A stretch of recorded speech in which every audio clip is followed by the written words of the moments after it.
올해 5월 11일 3명의 한국계 미국 사람이 북한에 억류되어 있다가 풀려나게 되었습니다.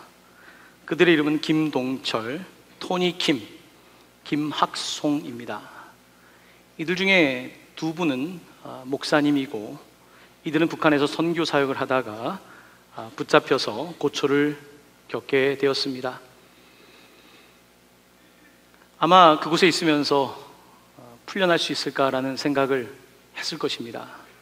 그런데 누구도 예측하지 못했던 남북 관계와 북미 관계가 회복되기 시작하면서 이들이 억류에서 풀려나게 되었습니다. 5월 11일 이들이 미국 공군기를 타고 메릴랜드에 있는 앤드류 공군 공항에 내렸을 때에 이 세 사람 가운데 한 사람이 마크 펜스 부통령에게 한 장의 종이를 건네었습니다. 그 한 장의 종이에 무엇이라고 쓰여져 있는지 아십니까? 제가 화면을 보여드립니다. 자, 이렇게 서로 인사를 하고 한 장의 종이를 건네었습니다. 그 다음 화면입니다. 바로 오늘 우리가 함께 읽은 Psalm 126, 시편 126편입니다. 오늘 우리가 읽은 시편 말씀의 1절부터 3절까지를 적어서 전달을 했던 것입니다. 마크 펜스 부통령은 페이스북에 이 사건에 대해서 이렇게 기록하고 있습니다. 절대로 잊지 못할 놀라운 순간이었습니다. When the Lord brought back the captive to Zion, we were like men who dreamed. 여호와께서 시온의 포로를 돌려보내실 때에 우리는 꿈꾸는 것 같았도다. 이 위대한 믿음과 용기의 사람들, 하나님께서 여러분들을 축복하실 것입니다. 집에 돌아온 것을 환영합니다. Welcome home. 오늘 우리가 함께 읽은 시편 126편은 포로가 아닌 사람들에게는 그냥 글로 읽는 노래일 것입니다. 하지만 포로 되었던 사람에게 시편 126편은 그냥 노래가 아니라 내 목숨의 노래이고 내 삶의 노래인 것입니다. 그래서 오늘 이 세 사람은 시편 126편을 기억하고 펜스 부통령에게 전달한 것입니다. 오늘 여러분들과 함께 말씀을 나누기 전에 다시 한번 이 말씀이 그들에게, 또한 북한에 오랜 세월 동안 억류되어 있는 동포들에게 어떠한 의미인지 우리 함께 시편 126편 전체의 말씀을 다시 한번 봉독하겠습니다. 여호와께서 시온의 포로를 돌려 보내실 때에 우리는 꿈꾸는 것 같았도다. 그때 우리 입에는 웃음이 가득하고 우리 혀에는 찬양이 찼었도다. 그때 문나라 가운데에서 말하기를 여호와께서 그들을 위하여 큰 일을 행하셨다 하였도다. 여호와께서 우리를 위하여 큰 일을 행하셨으니 우리는 기쁘도다. 여호와여 우리의 포로를 남방 시내들 같이 돌려보내소서. 눈물을 흘리며 씨를 뿌리는 자는 기쁨으로 거두리로다. 울며 씨를 뿌리러 나가는 자는 반드시 기쁨으로 그 곡식단을 가지고 돌아오리라. 아멘. 아멘. 오늘 시편은 포로의 경험이 있는, 아픔을 가지고 있는 이스라엘의 노래입니다. 또한 이 노래는 지난 오랜 세월 분단의 아픔 가운데 있는 우리 민족의 노래입니다. 오늘 이 노래는 여전히 북한 땅에서 마치 감옥에 있는 것처럼 세상에 빛을 못하는 우리 동포들의 노래입니다.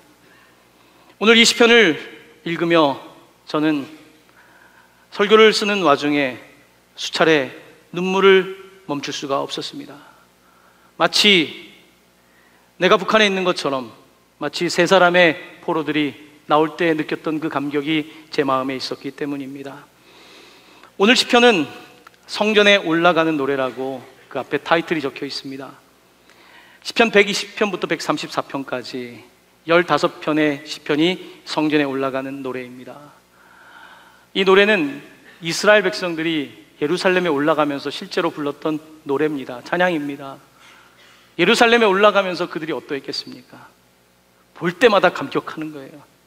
잃어버렸던 예루살렘, 평화의 도성, 하나님의 임재, 쉐키나, 하나님의 임재를 뜻하는 그 예루살렘 성을 바라볼 때마다 그들은 감격하고 또 감격했던 것입니다. 성전에 올라가며 노래를 부릅니다. 흥미롭게도 예루살렘 성에 올라갈 때에는 15개의 계단이 있다고 합니다.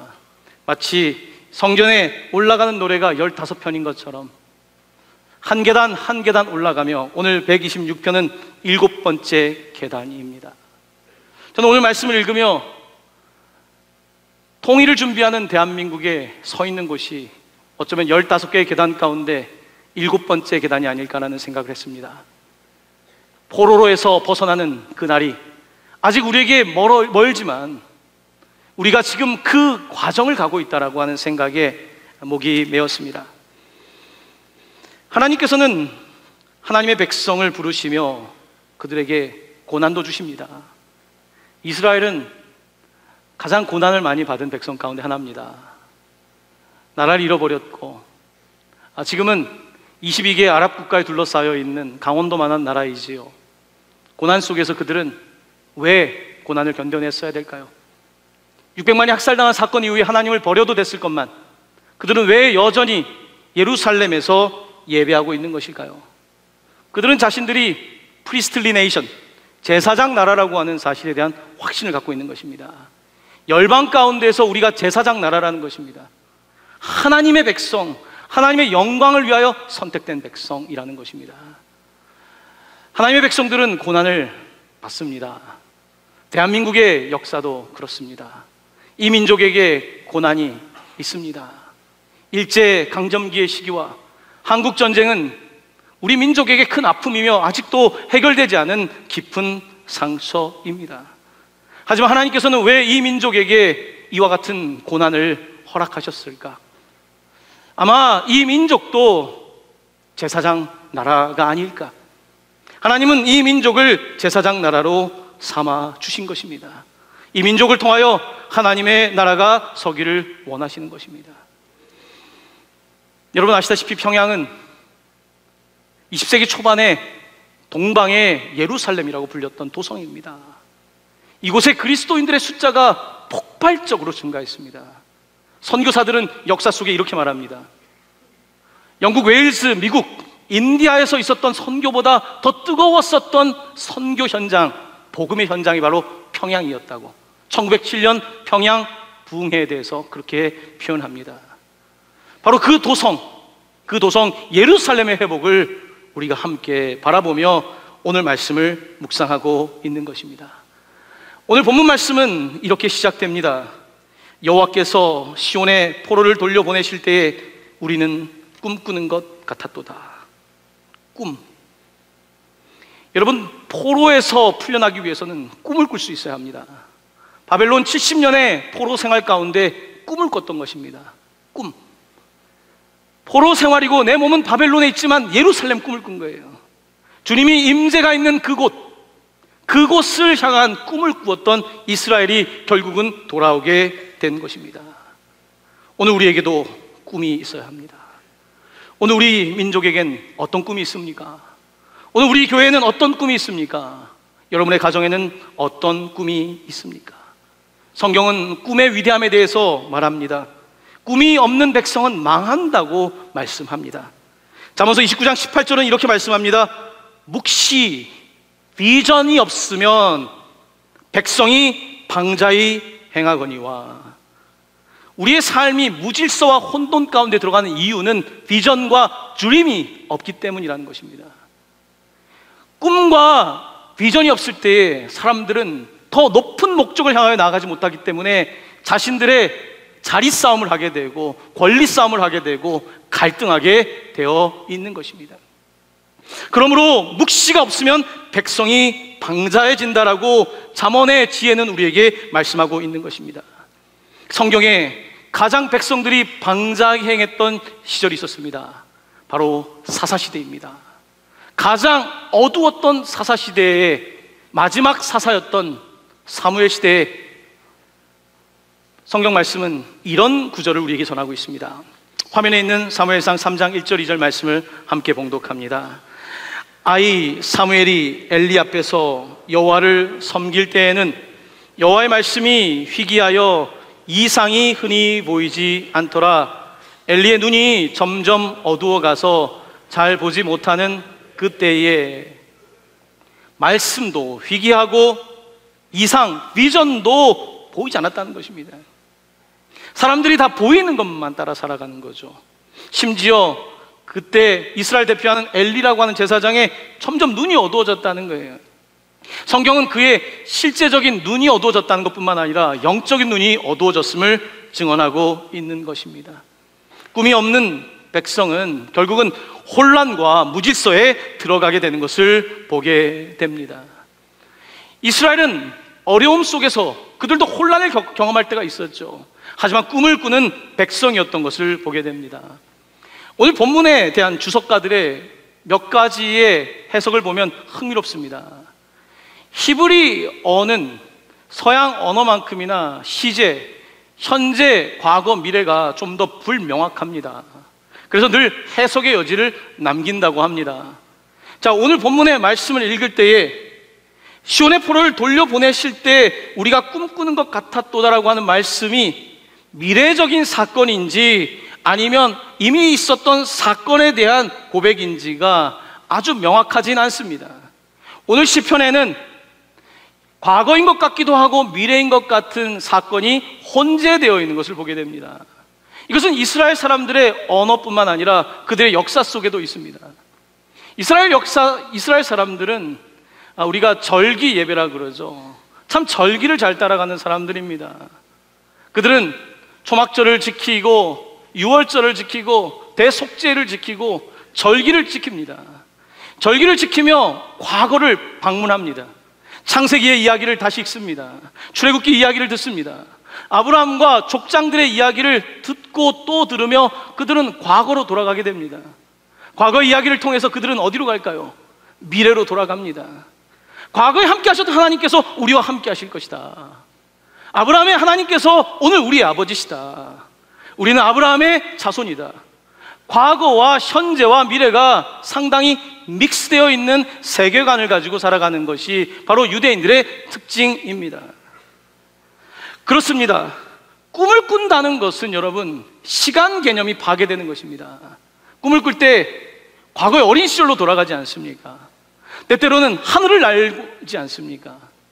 도무지 일어날 것 같지 않은 두 개의 다른 사건이 연결되는 게 꿈인 거예요. 현실 속에서는 연결이 안 되는데 꿈에서는 연결이 되는 것입니다. 꿈을 꾼다는 것은 그렇게 연결되지 않는 그 지점이 연결되는 거예요. 우리에게 포로가 돌아오는 것이 꿈 같은 이야기지만 연결되는 거예요. 그 꿈이 연결되는 것입니다. 바로 이것이 꿈의 능력이고 오늘 말씀은 우리에게 꿈꿀 것을 요구하고 있는 것입니다. 여러분은 요즘 꿈을 꾸십니까?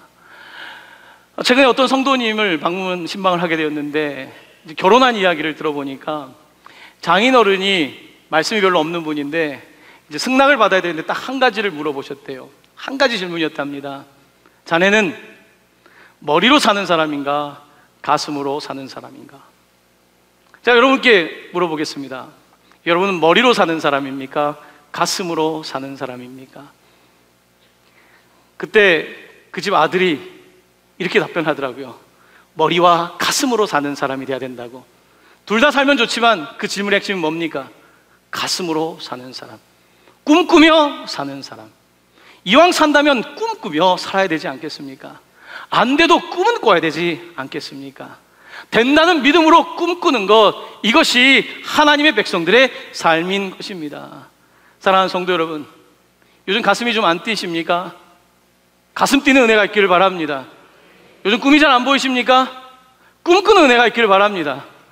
말도 안 되지만 꿈에서라도 좀 보면 좋겠습니다. 우리의 통일은 소원, 꿈에도 소원은 통일 아니었습니까? 우리 그 노래 불렀는데 우리의 꿈은 어디 간 것입니까? 꿈에도 예루살렘, 꿈에도 회복을 꿈꾸었던 이 이스라엘 사람처럼 우리도 꿈에도 바라는 것이 있어야 하는 것입니다. 꿈은 우리에게 연결되지 않은 것 같은 것들을 연결하며 우리의 삶에 불을 던져주는 역할을 하는 것을 보게 됩니다. 성경은 꿈꾸는 사람들의 이야기를 많이 이야기합니다. 요셉의 이야기가 그렇고 다니엘의 이야기가 그렇습니다. 요셉이 꿈을 꾸지 않습니까? 볕단들이 자기에게 절을 합니다. 해와 달과 별들이 자기에게 절을 합니다. 도대체 이 사건은 무슨 뜻인가? 그가 그 당시에 가장 강력한 제국이었던 애굽의 총리가 되고 그의 형제들이 머리 꿇지 않습니까? 부모님조차 머리를 꿇지 않습니까? 말도 안 될 것 같았던 꿈이 현실이 되는 것입니다. 여러분도 살면서 그런 경험하지 않습니까? 꿈에 꿨던 건데 그게 현실이 되는 거. 얼마 전에 제가 잠을 자다가 잠꼬대를 했답니다. 아내가 잠꼬대를 영어로 했다는 거예요. 나는 왜 잠꼬대를 영어로 했을까? 무슨 뜻이겠습니까? 저는 국제적인 사람이 돼야 되는 것입니다. 그렇게 믿고 싶은 겁니다. 꿈입니다. 어떻습니까? 꿈이. 꿈 꾸는 것 자체가 뭐가 문제가 됩니까? 도무지 안 될 것 같은 것들이 되는 것은 현실이 아니라 꿈인 것입니다. 점과 점이 연결되는 것은 꿈인 것입니다. 공간을 뛰어넘고 시간을 뛰어넘고 우리의 상상력이 극대화되는 것이 꿈이고, 그렇게 꿈꿀 때에 그 꿈은 현실이 되는 것입니다. 오늘 본문 말씀은 꿈꾸는 삶, 그리고 포로의 회복의 삶에 대해서 이렇게 고백합니다. 2절 말씀 우리 함께 봉독합니다. 그때 우리 입에는 웃음이 가득하고 우리 혀에는 찬양이 찼었도다. 그때 문 나라 가운데서 말하기를 여호와께서 그들을 위하여 큰 일을 행하셨다 하였도다. 아멘. 포로에서 풀려날 때 웃음이 가득했습니다. 하지만 포로로 풀려나기 전에, 웃음이 가득하기 전에 꿈에서라도 웃음이 가득해야 됩니다. 현실이 있기 전에 꿈에서라도 웃어야 되는 거예요. 꿈에서라도 통일을 봐야 되는 거예요. 그래야지 현실 속에 통일이 이루어지는 것이죠. 이것이 성경의 이야기입니다. 웃음이 가득하고 혀에 찬양이 가득합니다. 혹시 요즘 악몽을 꾸는 분들이 있다면 오늘부터 자다가 웃음이 가득한 꿈을 꾸시길 바랍니다. 찬양이 넘치는 꿈을 꾸시길 바랍니다. 그렇게 꿈꾼다면 그 꿈이 우리에게 막 소망을 던져주는 거예요. 막 기대감이 생겨나는 거예요. 이것이 꿈이 가지고 있는 치유적인 능력이며 또한 예언적인 능력이 아니겠습니까? 저에게는 요즘 새로운 꿈이 생겼습니다. 한반도 통일 선교에 대한 꿈입니다. 한반도 통일 선교에 대한 꿈. 저는 동강교회 담임 목사로 오면서 제가 여러분에게도 몇 차례 말씀드렸지만 양화진을 방문했습니다. 선교하는 교회의 목사가 되기를 원했던 것입니다. 그리고 담임 목사로 온 첫 해에 네팔 선교를 시작했습니다. 제가 직접 가서 그곳의 선교센터를 다 체크하고 정말 아무것도 없는 상태에서 시작을 했습니다. 그때 꿈을 꿨습니다. 네팔에 학교를 세우는 꿈을 꿨습니다. 학교를 세우는 꿈만이 아닙니다. 직업학교를 세우고 그 지역에 있는 로컬 경제를 회복시키는 꿈을 꿨습니다. 그래서 함께 꿈을 꾸었던 제이슨 선교사가 지금 그곳에 나가서 일을 하고 있는 것입니다. 꿈을 꾸었기 때문입니다. 꿈을 꾸다 보니까 그게 어느 날 현실로 다가오는 것입니다. 선교를 하면서, 일본과 네팔 선교를 하면서 제 마음속에는 나도 모르는 늘 미안함, 죄책감이 있었습니다. 바로 우리 민족에 대한 선교의 꿈이었습니다. 여러분, 우리 민족 다음 세대 2%밖에 되지 않는 크리스찬, 유럽 국가와 다르지 않은 대한민국의 현실 속에서 저는 다음 세대에 대한 선교에 대한 꿈을 꾸면서 나름대로 무엇을 해야 될까 하면서 대안학교를 시작했습니다. 이제 조금씩 학교가 자리를 매김하고 학생 수가 늘어나기 시작했습니다. 최근에 부천동강교에 있는 선교원을 그 153 학교 옆으로 이전하기로 재직해서 결의를 마쳤습니다. 부천시의 선교원은 이제 있지 않습니다. 어린이집, 유치원, 선교원이라고 하는 이름, 부천동강교에서 1980년대부터 시작되었던 이 선교원, 아이들에게 복음을 전하는 이 선교원이 이제 153 월드 크리스천 스쿨이 있는 월드 선교회, 이곳은 1961년도에 선교사님이 와서 고아들을 위하여 세운 동산입니다. 그곳에 이제 아이들의 복음을 위해서, 이제 배고픈 고아가 아니라 영적인 고아들을 위해서 이와 같은 사역을 시작해야 되겠다고 생각을 했고, 학교를 시작하게 되었고, 하나님께서는 또 다른 프로젝트를 우리에게 주셨습니다. 그뿐만이 아닙니다. 또한 남한의 우리의 자녀들뿐만 아니라 우리가 품어야 될 사람들은 바로 북한 동포입니다. 해외에 나가서 선교를 하지만 북한 동포를 품지 못하면 어떻게 우리가 하나님 앞에서 선교를 했다고 말할 수 있겠습니까? 선교를 하면서 저에게 있는 그 빛, 북한 선교, 통일 선교에 대한 빛이 저를 불편하게 했습니다. 3년 전에 통일기금을 조성할 것을 요청하고 해마다 통일기금을 조성하며 이제 1억 가까이 돈이 모아졌습니다. 큰 돈은 아닙니다. 저는 그 당시에 뭘 어떻게 해야 될지 몰랐기 때문에 그저 선언적인 형태로 우리가 그렇게 할 것을 요청했던 것입니다. 이 일을 하면서 이제 올해 더 기도하고 마음을 열기 시작할 때에 북한 선교에 대한 꿈을 가지고 있는 사람들을 만나게 해주셨습니다. 탈북자를 만났습니다. 러시아에 가서 공안당국에 잡혔던 선교사님을 만나게 되었고, 이 일 때문에 눈물 흘리는 분들을 바라보면서, 이것을 소명으로 바라보는 분들을 바라보면서 저 자신도 도전을 받았습니다. 동강교회가 해야 될 사역 가운데 또 하나가 있다면, 또 꿈꿔야 되는 것이 있다면 바로 통일, 한반도 통일의 선교입니다. 이것이 우리에게 주어진 아주 중요한 과제입니다. 마치 3명의 북한에 억류됐던 사람들이 풀려날 수 없다고 생각할 그때에 꿈꾸는 것처럼 풀려났던 것처럼 우리에게 통일도 그렇게 올 것입니다. 우리는 그날을 기대하며 오늘 말씀을 다시 읽는 것입니다. 20세기 가장 뜨거웠던 바로 평양, 남한보다 더 뜨거웠던 북한의 교회, 그들이 와서 세운 수많은 남한의 교회들, 남한의 교회는 북한 교회의 빛을 지고 있습니다. 평양은 동방의 예루살렘이라고 불리는 도성이었습니다. 1930년대 평양 인구 가운데서 5명 중에 6명은 크리스찬이었다고 합니다. 통계에 의하면 상당히 빠른 숫자로 복음이 전파되었던, 중국까지 덮을 만큼 선교의 허브가 되었던 곳이 평양입니다. 빌리 그레함의 목사님의 아내인 루스 그레함은 아버지가 의료 선교를 하는 분이었습니다. 아버지를 따라서 중국에 가서 살면서 아버지가 중학교 시절 평양에 있는 국제학교를 보냈습니다. 빌리 그레함의 아내 루스 그레함은 이곳에서 대동강에서 아이스케이트를 탔던 이야기를 합니다. 그곳에 있는 평양에 있는 아이들과 함께 아이스케이팅을 했고, 그들과 함께 기독교 학교를 다녔지만 함께 어울렸던 시절, 그리고 그때 기도했다는 것입니다. 바로 이 땅이 예수 그리스도의 복음을 알게 해달라고. 그렇게 기도했던 그 꿈들이 이루어졌었는데, 여러 가지 정치적인 격동 속에서, 특별히 선교사들은 평양에서 일본과 더 가까운 것처럼 비춰질 때에 북한은 선교사들을 몰아내고 공산주의라고 하는 이념을 선택하게 되고 그쪽 방향으로 가게 된 것입니다. 하나님이 주인되었던 평양에 이제 김일성 동상이 세워졌습니다. 여러분 잘 아시다시피 김일성은 해를 세우는 일성 아닙니까? 내가 태양이 되는 것입니다. 내가 태양이 된다라고 하는 의미입니다. 히틀러도, 독재자들은 항상 자신을 태양이라고 말합니다. 애굽의 바로도 내가 태양이라고 그랬습니다. 일본의 천황의 상징도 태양입니다. 곳곳마다 태양을 상징하는 이런 권력자들이 서 있는 것입니다. 바로 그 평양, 이제는 복음이 없는 것 같지만 여전히 언더그라운드 지하교회에서는 기도하고 섬기는 사람들이 있습니다. 이것이 우리가 바라보는 북한입니다.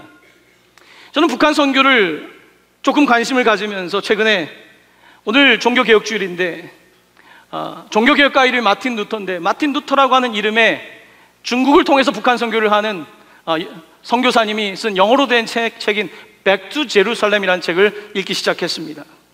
이 책을 읽다가 한 대목에서 제 가슴이 무너지게 되었습니다. 마틴 루터의 이야기는 이겁니다.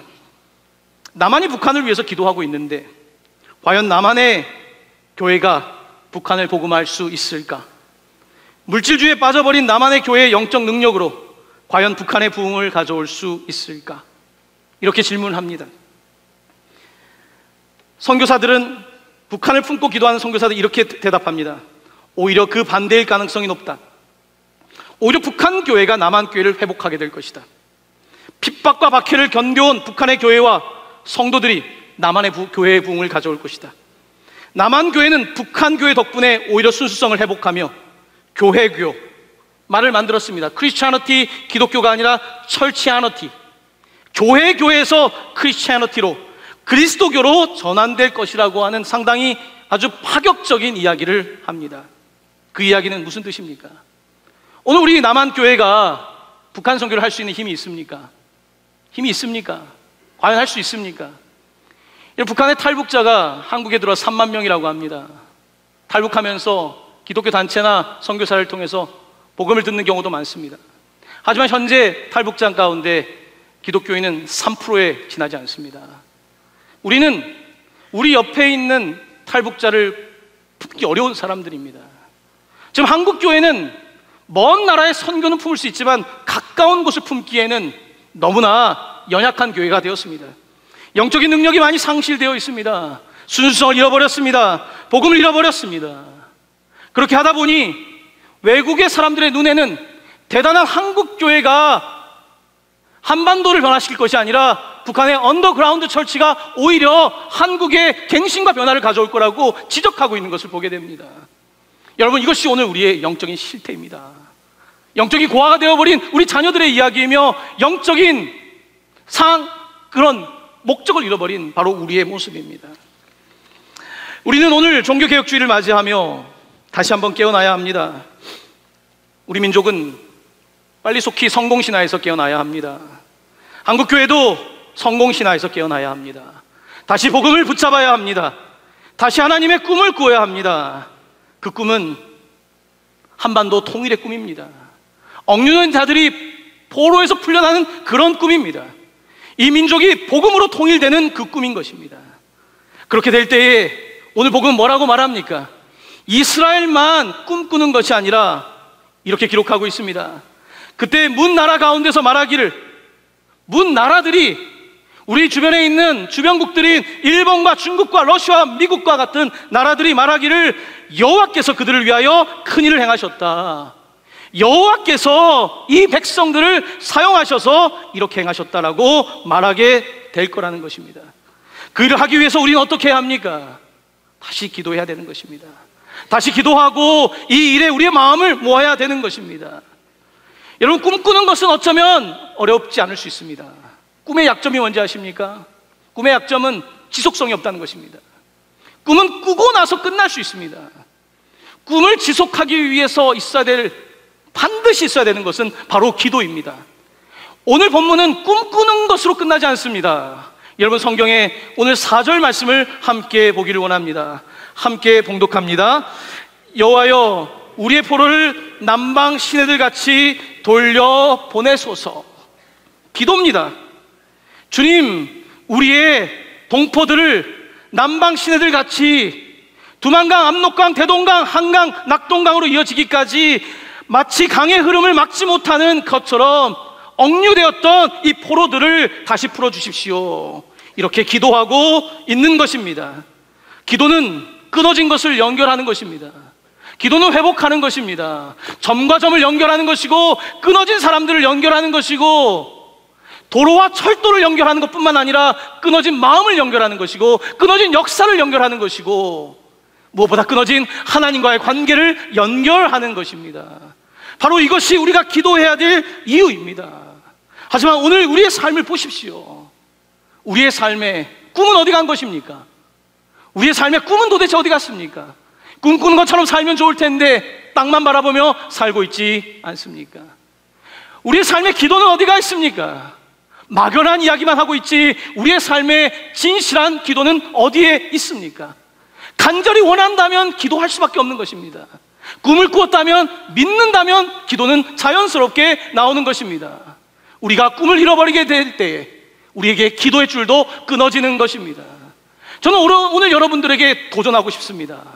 그 도전은 꿈꾸는 것, 그 꿈은 나라고 하는 개인의 꿈이 아니라 하나님의 꿈, 하나님의 구원의 꿈, 이 한반도 땅에 있는 이 연약한 민족을 제사장 나라로 삼으실 그 꿈, 선교사들이 와서 평양을 허브로 삼아 중국 선교를 할 때 그 꿈, 수많은 세월이 지났지만 아직까지 대한민국이 통일을 이루고 있지 못합니다. 아직 하나님의 때가 오지 않은 것이지요. 하지만 하나님의 때는 우리 눈앞에 있습니다. 7번째 계단을 올라가고 8번째 계단을 올라가고 15번째 계단까지 갈 날이 우리 앞에 있다는 것입니다. 그러므로 우리는 다시 꿈을 꾸어야 합니다. 다시 기도해야 합니다. 다시 기도의 자리로 나오십시오. 여러분의 삶에 무너진 자리에 그대로 계시지 마시고 깨어나십시오. 우리가 잘하고 있다라고 하는 환상에서 벗어나십시오. 우리가 깨어있지 않으면 북한의 성도들이 우리를 도전할 것입니다. 그들은 남한의 교회를 하나도 부러워하지 않을 것입니다. 우리의 건물을 부러워하지 않을 것입니다. 우리의 프로그램을 부러워하지 않을 것입니다. 그들은 오직 고통 가운데 견뎠던 그들은 십자가의 능력을 말할 것입니다. 오늘 우리 가운데 그 능력이 회복되기를 원합니다. 다시 우리 가운데 기도의 불이 붙기를 원합니다. 다시 오십시오. 다시 기도하십시오. 삶의 자리가 어디든지 직장에서든 가정에서든 기도하십시오. 잠시라도 시간을 내어 기도하십시오. 주일 예배가 아니라 더 모이기를 힘쓰십시오. 모여서 기도하시고 안타까운 마음으로 부르짖어 주십시오. 이것이 오늘 우리가 나아가야 될 민족의 길이라고 믿습니다. 오늘 이 말씀을 따라 이제 정리합니다. 마지막 5절과 6절, 우리가 뿌려야 될 씨앗에 대하여 5절 6절 말씀 기록하고 있습니다. 함께 봉독합니다. 시작. 눈물을 흘리며 씨를 뿌리는 자는 기쁨으로 거두리로다. 울며 씨를 뿌리러 나가는 자는 반드시 기쁨으로 그 곡식단을 가지고 돌아오리로다. 아멘. 아멘. 우리 함께 눈물을 흘리며, 기도의 눈물을 흘리며, 더욱더 선교의 눈물을 흘리며 선교의 씨앗을 뿌리며 곡식단을 거두는 날이 우리 가운데 속히 오게 되기를 예수님의 이름으로 간절히 축원합니다. 아멘. 아멘.